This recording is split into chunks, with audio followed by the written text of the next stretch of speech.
چاروں طرف پانی ہو، نہ آپ اس سے نکل کے جا سکتے ہیں، نہ آپ کے پاس کوئی خوراک کا انتظام ہے، تو آپ پہ گزرے گی کیا قیامت گزرے گی، اور کیسے ترس رہے ہوں گے، تڑپ رہے ہوں گے کہ کوئی خوراک کا انتظام ہو جائے اور اس پر اوپر سے دوبارہ بادل برسنا شروع ہو جائیں۔ پاکستان کی تاریخ میں اس کی مثال نہیں ملتی ہے، سیلاب سے جو تباہی آئی 2011 میں بھی آیا تھا سیلاب، مگر اتنی خطرناک نوعیت کا نہیں۔ لاشیں نکل رہی ہیں کیچڑ کے اندر سے، اللہ بچائے، بچے، کچھ لوگ ایسے ہیں جو بیچ میں خشکی میں پھنس گئے، ان کے پاس کھانے کا انتظام نہیں، وہ بھوک سے تڑپ کے مر رہے ہیں، وہاں تک کوئی پہنچ بھی نہیں رہا۔ اب اس میں ایک طریقہ تو یہ کہ ہم حکومتوں کو برا بھلا کہتے رہیں۔ اب آپ دیکھیں نا، ان حالات میں میڈیا کو دیکھیں تو ان کے سیاسی جھگڑے پھڈے ہی چل رہے ہیں، وہ ایسا ہے، وہ ویسا ہے، وہ یوں ہے، کوئی بھی قوم کا نہیں سوچ رہا۔ تھوڑی دیر کے لیے تصور کر لیں، آپ کسی ایسی جگہ پھنسے ہوئے ہوں جہاں چاروں طرف پانی ہو، نہ آپ اس سے نکل کے جا سکتے ہیں، نہ آپ کے پاس کوئی خوراک کا انتظام ہے، تو آپ پہ گزرے گی کیا قیامت گزرے گی، اور کیسے ترس رہے ہوں گے، تڑپ رہے ہوں گے کہ کوئی خوراک کا انتظام ہو جائے اور اس پر اوپر سے دوبارہ بادل برسنا شروع ہو جائیں۔ تو اس موقع پہ ہماری بہت بڑی ذمہ داری ہے کہ ہم اس قسمہ کرسی میں جو لوگ پڑے ہوئے ہیں، ہم ان کو بے یار و مددگار نہ چھوڑیں۔ اچھا، اس میں ایک گڑبڑ یہ بھی ہے کہ جب بھی ملک میں اس طرح کے حالات آتے ہیں، بہت سے فراڈی لوگ ان حالات کو کیش کرا کے اپنی جیبیں بھرنا شروع کر دیتے ہیں، کیونکہ لوگوں کے دل میں ایک جذبہ ہوتا ہے نا تعاون کا۔ کسی نے بھی کہہ دیا میرے ماموں کا وہاں گھر ٹوٹ گیا، لے بھائی اتنے پیسے لے لے۔ کسی نے بھی کہہ دیا میرے خالہ کے ساتھ وہاں بیوہ خالہ تھیں، ان کا بیچاری کا گھر ٹوٹ گیا، لے بھائی اتنے پیسے۔ یہ کام آپ نے نہیں کرنا، کیونکہ بہت سے فراڈی لوگ کیش کرا رہے ہوتے ہیں اس قسم کے حادثات کو۔ آپ کہہ سکتے ہیں فراڈی ہوگا تو وہ جانے، اللہ جانے، ہم نے تو پیسے دے دیے نا۔ بھائی آپ کے پیسے دینے سے نقصان یہ ہوگا کہ جہاں لگنے چاہیے تھے وہاں نہیں لگتے، یا تو آپ کے پاس اتنا پیسہ ہوتا نا، پھینکتے رہو بیٹھ کے کہ بھئی چلو فراڈی ہے تو بہت سے نیک لوگ کو بھی لگ جائے، آپ نے تو محدود پیسہ دینا ہے نا۔ تو ایسے موقع پہ سب سے بہتر طریقہ تو یہ ہے کہ جو ہمارے تاجر لوگ ہیں وہ خود اپنی گاڑیوں میں جائیں۔ میں 2010 میں یا 11 تھا، ہم لوگ کشتیوں میں گئے تھے، اندر کشتیوں میں، کیونکہ گاڑیوں کے راستے بند ہو گئے تھے۔ وہ کشتیاں ان جگہوں پہ چلی ہیں جہاں اصل میں خشکی تھی، لیکن اتنا پانی کھڑا ہو گیا تھا کہ ہم لانچوں کے ذریعے اندر گئے اور اندر گھر گھر جا کے ہم نے خوراک تقسیم کی۔ تو اصل تو یہ ہے کہ خود سے جائیں۔ میرا بھی ارادہ ہے انشاءاللہ عنقریب سفر کرنے کا، بلوچستان یا سندھ کی طرف میں بھی جاؤں گا انشاءاللہ۔ جو ٹوٹا پھوٹا ہم سے تعاون ہو سکا ہم کریں گے انشاءاللہ، اور میرا ارادہ ہے پاک ایڈ ویلفیئر ٹرسٹ کی طرف سے جانے، کیونکہ جو ٹرسٹ ہوتے ہیں، جو ریلائبل ٹرسٹ ہوتے ہیں، ان کو اندر کے حالات پتہ ہوتے ہیں۔ اب ہم جائیں تو ہم تو اجنبی ہیں نا، تو ہمیں کیا پتہ کہ کہاں کیا ہو رہا ہے۔ تو خود سے میرا بھی ارادہ ہے انشاءاللہ جانے کا، لیکن آپ بھی کوشش کریں خود سے جائیں، اور ایسا نہیں کہ کنارے پہ بس خوراک بانٹ کے آ جائیں آپ۔ ہمیں بہت افسوس کے ساتھ کہنا پڑتا ہے کہ جب میں 2010 یا 11 تھا، مجھے صحیح وہ سال یاد نہیں ہے، میں گیا تھا سیلاب زدگان کی مدد کے لیے، تو میں نے بعض ٹرسٹوں کو دیکھا، بعض، سب کی بات نہیں کر رہا، خوب سمجھ لیں، بعض لوگ کیا کر رہے تھے، شہر میں نا لائن لگا کے خوراک بانٹ رہے ہیں، ویڈیو بنا رہے ہیں اور میڈیا پہ ڈال رہے ہیں،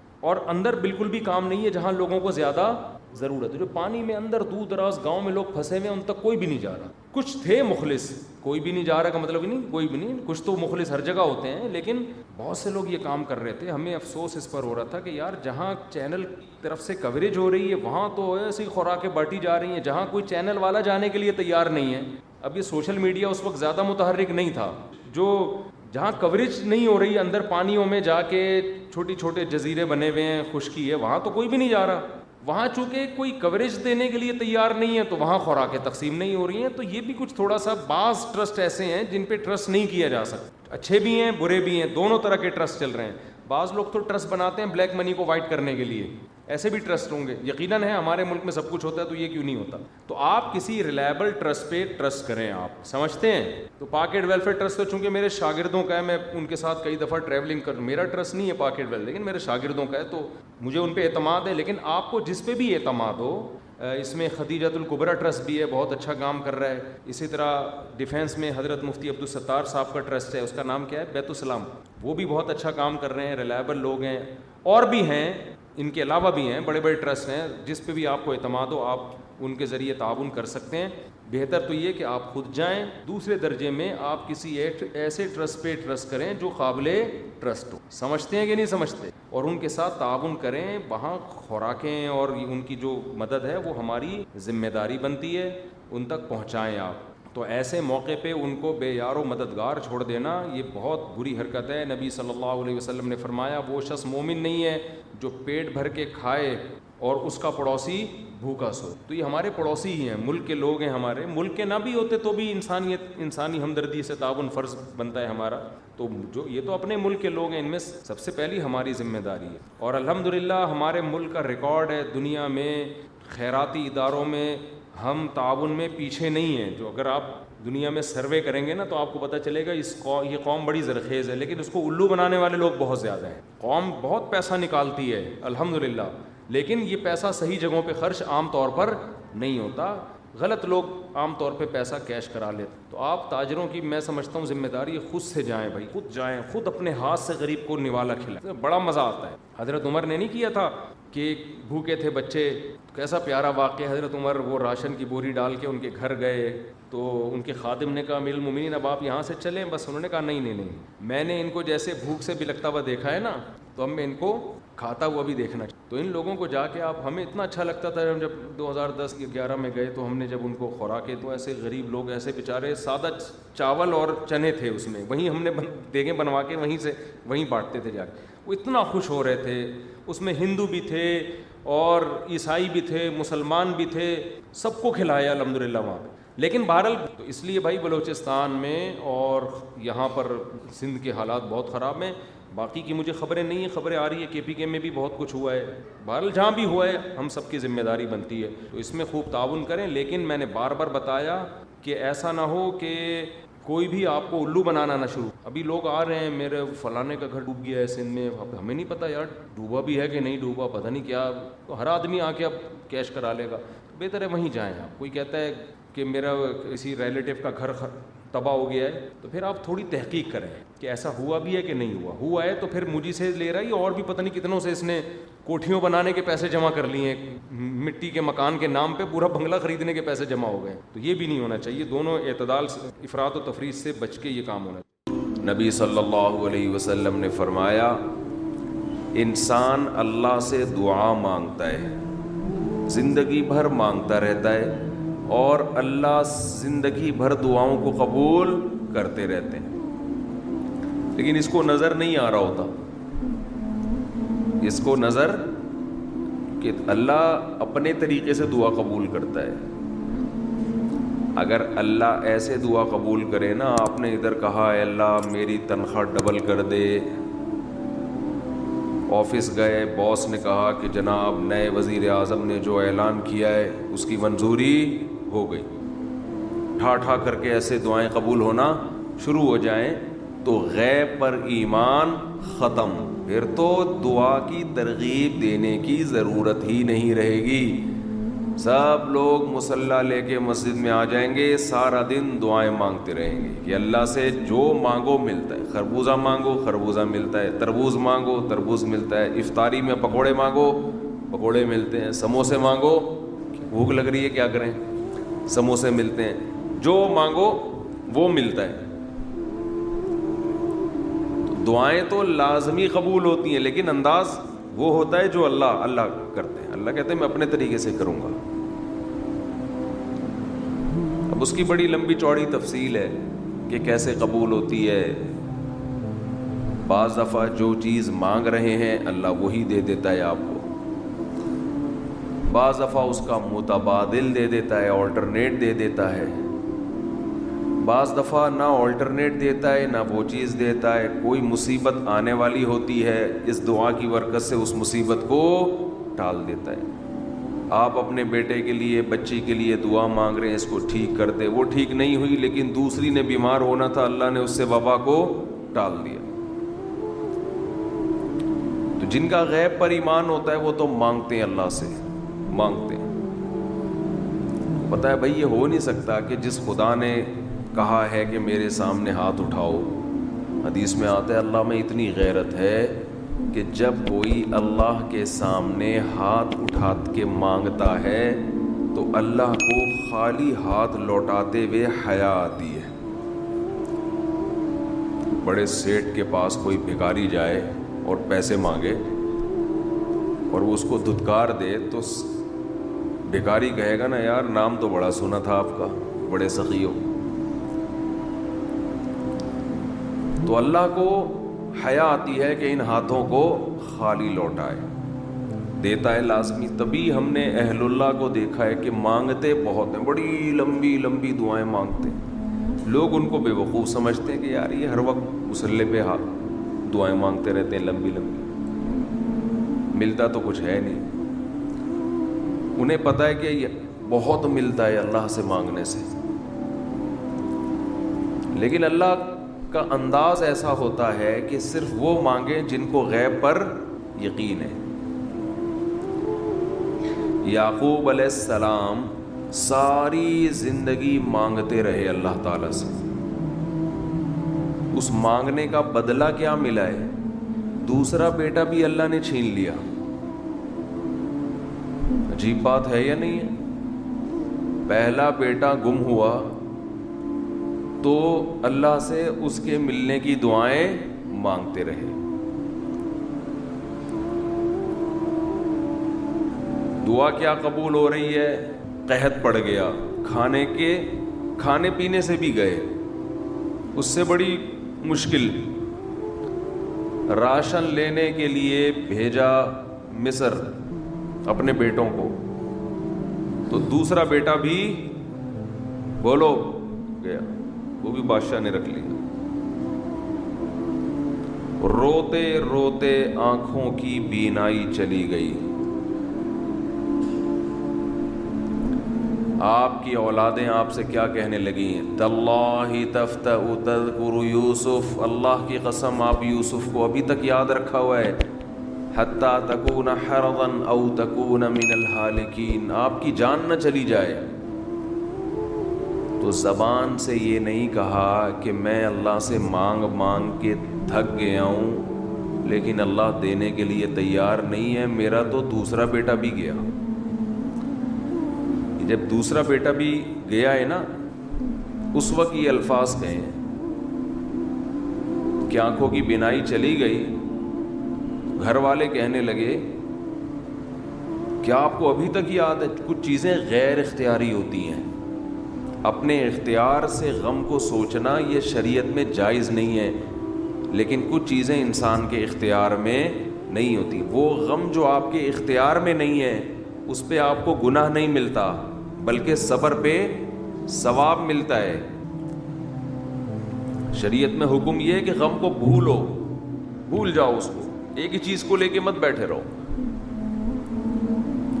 لیکن حضرت یعقوب علیہ السلام کو اپنے بیٹے سے اتنی محبت, ظاہر ہے اس بیٹے میں بہت ساری خصوصیات تھیں. وہ جانتے تھے کہ اللہ ان کو پیغمبر بنائے گا, کہ اتنے عرصے کے بعد بھی آپ کے دل سے غم نہیں نکلا, لیکن اس غم کو لے کر زندگی گزار دی. کسی کے سامنے اللہ کی شکایت نہیں کی کہ میرے ساتھ کیا ہو رہا ہے. اور دعا قبول کیسے ہو رہی ہے کہ دوسرا بیٹا بھی گیا. بیٹوں نے آ کے بتایا کہ آپ کے بیٹے نے چوری کی تھی جس کی وجہ سے بادشاہ نے اس کو رکھ لیا. قال بل سولت لکم انفسکم امرا, باپ نے کہا تم نے جیسے پہلے ایک کہانی گڑھی تھی دوبارہ سے ایک کہانی گڑھ لی ہے. حالانکہ اس دفعہ بیٹے سچ بول رہے تھے,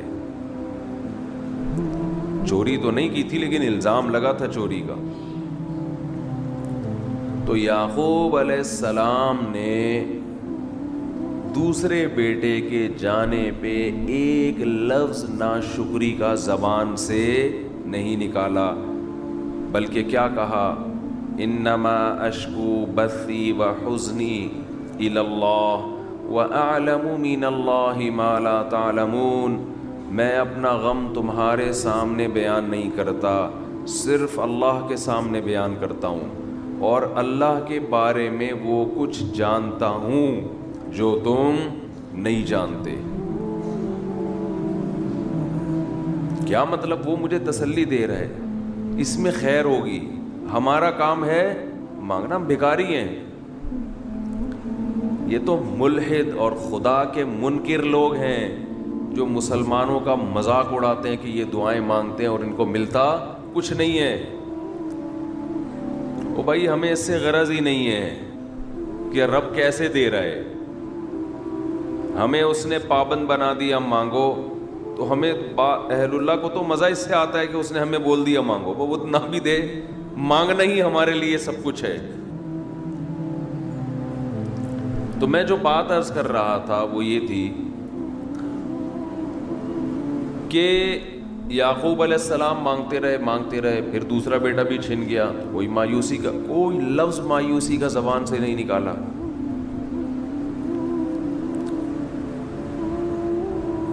تو حدیث میں آتا ہے کہ ایک بندہ مسلسل دعا مانگتا ہے اور اللہ قبول کرتا ہی رہتا ہے, یہاں تک کہ یہ بندہ ایک دن زبان سے ایک لفظ نکالتا ہے, کیونکہ اس کو وہ قبول ہوتے ہوئے نظر نہیں آ رہی ہوتی نا دعا. یہ زبان سے کیا لفظ نکالتا ہے کہ میں دعا مانگتا ہوں مگر اللہ قبول بولو نہیں کرتا. جیسے معاذ اللہ نقل کفر کہ یعقوب علیہ السلام اگر کہہ دیتے کہ اللہ کئی سال سے دعا مانگ رہا تھا بیٹا مل جائے, مگر تو نے تو دوسرا بھی چھین لیا, لہذا ثابت یہ ہوا کہ میں مانگتا تو ہوں لیکن اوپر والا قبول بولو نہیں کرتا. اگر یہ لفظ زبان سے نکالتے جیسے کہ آج کل لوگ نکالتے ہیں زبان سے, تو حدیث میں آتا ہے یہ جو جملہ زبان سے نکالا ہے اس کے بعد سے اللہ قبول کرنا چھوڑ دیتے ہیں. اس سے پہلے ہو رہی تھی,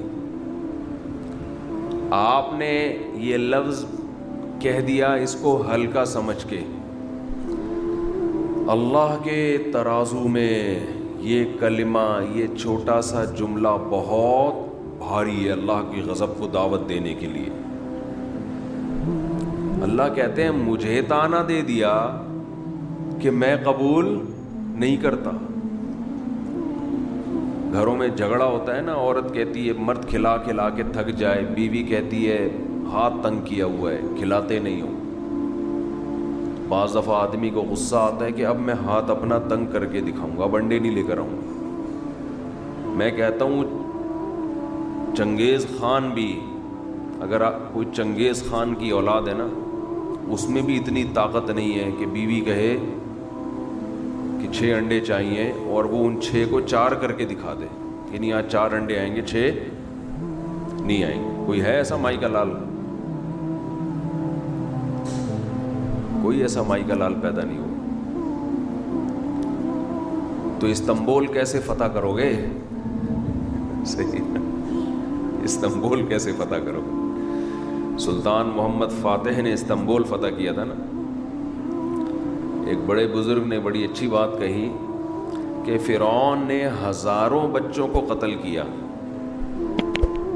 اور بنی اسرائیل کے نا, لیکن موسیٰ علیہ السلام جب صندوق سے نکلے فرعون نے ارادہ کیا اس کو بھی قتل کروں. فرعون کی بیوی نے کہا لا تقتلوہ, اسے قتل مت کرو. فرعون نے کہا اچھا. فرعون نے کیا کہا؟ ٹھیک, it is okay, no problem. سمجھتے ہو؟ تو یہ ہمارے لیے بڑی تسلی کی بات ہے, یہ ہمارے لیے بڑی تسلی کی بات ہے کہ جب فرعون جیسا آدمی گھر میں فرعون نہیں تھا تو ہم اور آپ کس کھیت کی مولی ہیں یار. چلتے رہو جیسے زندگی گزار رہے ہو, جتنے انڈے کہے ہیں اتنے لے آیا کرو.